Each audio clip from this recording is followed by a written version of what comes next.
जंगल में तेज बारिश, जादुई ताज और शेरनी का कच्चा मकान।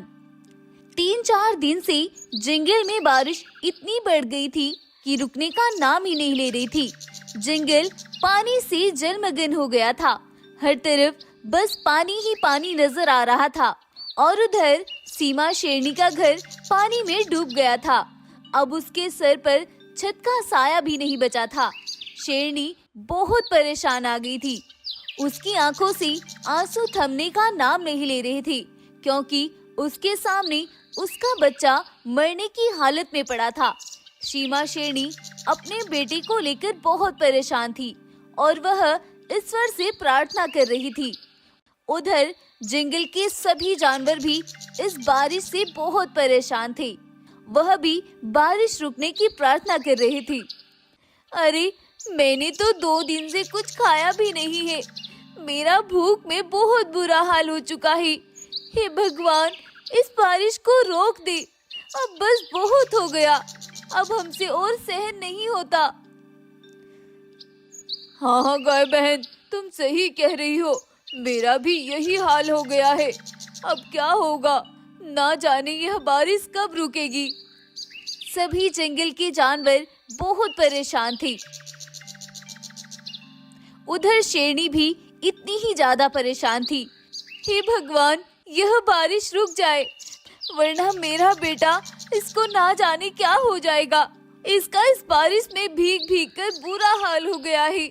अब तो जंगल में कहीं सर छुपाने की जगह भी नहीं बची। रात का वक्त है, आखिर मैं कहाँ जाऊँ। अब तो तेरा ही सहारा है, तू ही हमारी मदद कर सकता है। शेरनी ऐसा बोल ही रही थी कि तभी पानी में तैरती हुई एक नाव उसके सामने आती है और उस नाव में सवार कुछ सिपाही उतरते हैं और वह शेरनी और उसके बेटे को लेकर वहां से निकल जाते हैं। यह मदद उस जंगल के राजा बब्बर शेर की थी। बब्बर शेर ने जंगल में जो भी जानवर फंसे हुए थे, सबको अपनी यह मदद पहुंचाई थी और वह सभी सिपाही सीमा शेरनी को लेकर एक सुरक्षित स्थान पर लेकर आते हैं। शेरनी बहन, तुम घबराओ नहीं, हम अभी भालू हकीम को लेकर आते हैं। तुम्हारे बेटे को कुछ नहीं होगा। शेरनी का मन अब टूट चुका था। उसका बेटा अब आखिरी सांसें ले रहा था। कुछ देर बाद भालू हकीम जब सीमा शेरनी के पास आता है तो वह बोलता है, शेरनी बहन, मैं जितना कोशिश कर सकता था मैंने कर ली, लेकिन अब तुम इसके लिए दुआ करो बस। अब इसके वो ही काम आ सकती है, बाकी मैं इसके लिए कुछ नहीं कर सकता। सीमा शेरनी यह सब सुनकर और भी ज्यादा परेशान हो जाती है। उधर राजा बब्बर शेर जब सीमा शेरनी के बेटे की खबर सुनता है तो वह भी भारी बारिश में सीमा के बेटे से मिलने आता है। तुम घबराओ नहीं शेरनी बहन, तुम्हारा बेटा ठीक हो जाएगा। ईश्वर की कृपा बहुत बड़ी है।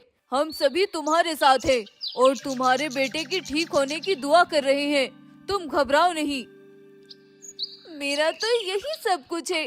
अगर इसे कुछ हो गया तो मेरा क्या होगा? मैं तो जीते जी मर जाऊंगी अगर मेरे बेटे को कुछ हो गया। हे ईश्वर, अपनी कृपा कर, मेरी मदद कर, मेरे बेटे को ठीक कर दे। शेरनी ऐसा बोल ही रही थी कि तभी जंगल से बारिश रुक जाती है और आसमान से एक जादुई ताज धरती पर उतरता है। वह जादुई ताज हीरे की तरह चमक रहा था और उसके अंदर से बहुत सी शक्तियां भी निकल रही थी। जैसे ही जादुई ताज की रोशनी शेरनी के बेटे पर पड़ती है, वह एकदम से खड़ा हो जाता है और बिल्कुल ठीक हो जाता है। यह सब देखकर वहां खड़े हुए सभी जानवर हैरान हो जाते हैं और शेरनी उस जादुई ताज के सामने अपनी गर्दन झुका लेती है। बहुत शुक्रिया तुम्हारा, तुमने मेरे बेटे को दूसरी जिंदगी दी है। मैं ईश्वर का यह एहसान कभी नहीं भूलूंगी। इसके बाद वह जादुई ताज फिर से आसमान की ओर चला जाता है और शेरनी का बेटा बिल्कुल ठीक हो जाता है। शेरनी यह सब देखकर बहुत खुश थी और वह अपने बेटे से लाड प्यार करती है और सुबह होने पर जब जंगल से पानी उतर जाता है तो वह फिर से अपने नए घर को बनाने में लग जाती है और ये कहानी यहीं पर खत्म हो जाती है।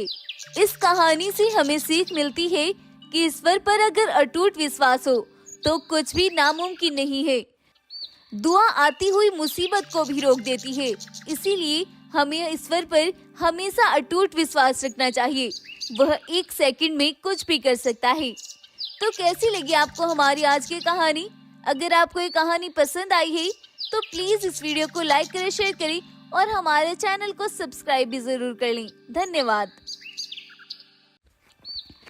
सोने की नदी से निकला एक सोने का शेर और जंगल में सूखा। इस साल जंगल बहुत हरा भरा था।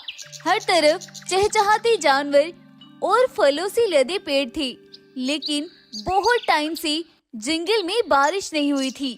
सभी जानवर बारिश को लेकर बहुत परेशान थे। इस साल तो अब तक एक भी बारिश नहीं हुई।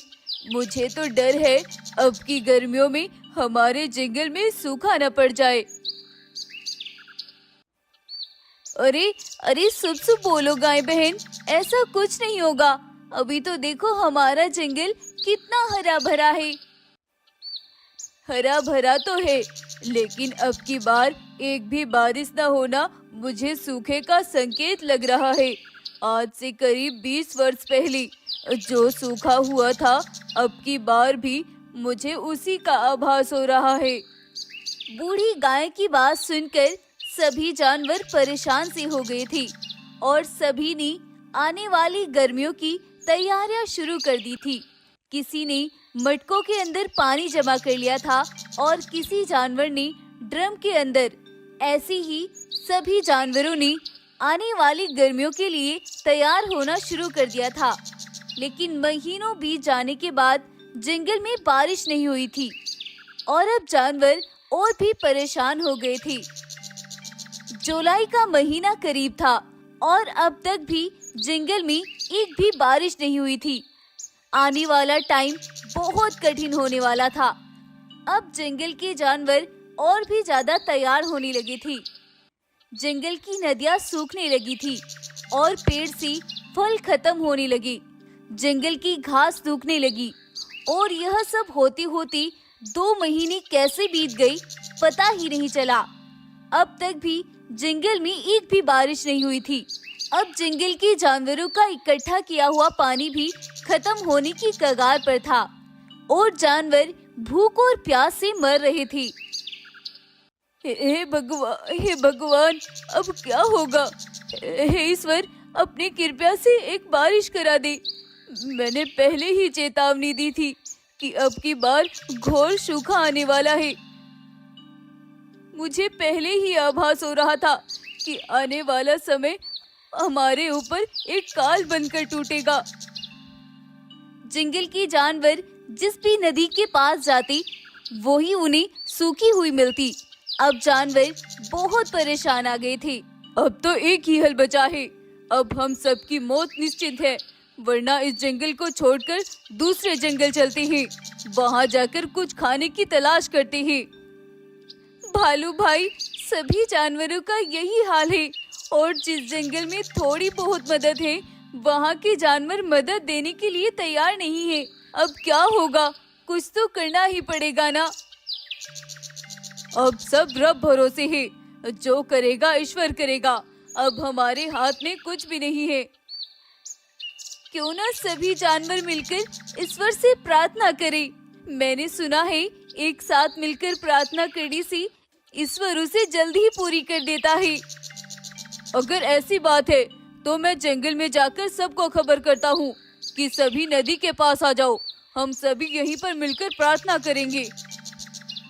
अब भालू जल्दी से जाकर सभी जानवरों को नदी पर इकट्ठा करके लाता है और जंगल के सभी जानवर आसमान की ओर देखकर प्रार्थना शुरू करते हैं। तभी जंगल में एक करिश्मा होता है और उस नदी के अंदर सोने के जैसे पानी चमकता हुआ आता है और देखते ही देखते वह नदी सोने के पानी से भर जाती है।